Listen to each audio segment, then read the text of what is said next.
will's public record? In Utah, a will is not public record while you are alive, but once it is filed with the court for probate after you're dead, it does become part of the public record unless the court makes it non-public or seals portion of it, but that's pretty rare. So during your lifetime, when you prepare a will, the Utah law has no valid binding interest in making it a public record. It's not filed with the court beforehand. So generally, while you're alive, it is private. It's in your office or your attorney's office. It's in your file. Anyone who has a copy of it, like your lawyer or you, may keep it confidential unless it's chosen to be disclosed.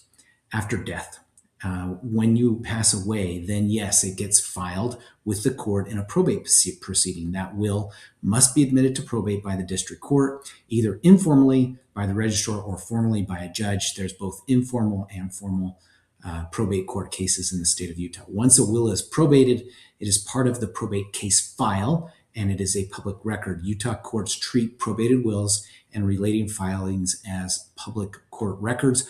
Clerk must provide copies on request, subject to normal fees. That means anybody, any member of the public, can go and look at it. Many historical and current Utah probate records, including wills, are accessible through the county clerk's office, through the Utah State Archives, or the district court, or other indexes in public record databases. Now, there are some exceptions and privacy limits. As I said before, certain information in probate court that can be filed and classified as private record or protected. For example, medical records, financial information, account records, social security numbers, dates of birth, those types of things that are sensitive, those are going to be confidential and not necessarily sealed, but considered private.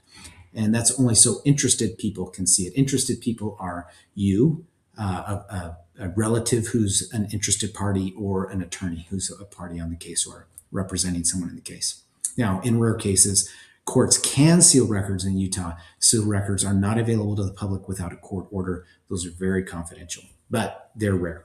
So keeping terms more private, if avoiding public disclosure of who gets what is important, Utah practitioners like myself, we commonly recommend that you use a revocable living trust so that more assets, if not all of your assets, pass outside of probate. A trust document itself does not normally become public record unless there is a lawsuit or dispute or a fight about that trust. A simple example, you might have a short pour-over will, which I do when I do estate plannings, that may become public record. That's if we call them stray assets or things that you forgot to put in your trust while you are alive. So when you need help with a will or probate in Utah, you should give us a call. We might be able to help you. 801-613-1472. Thanks.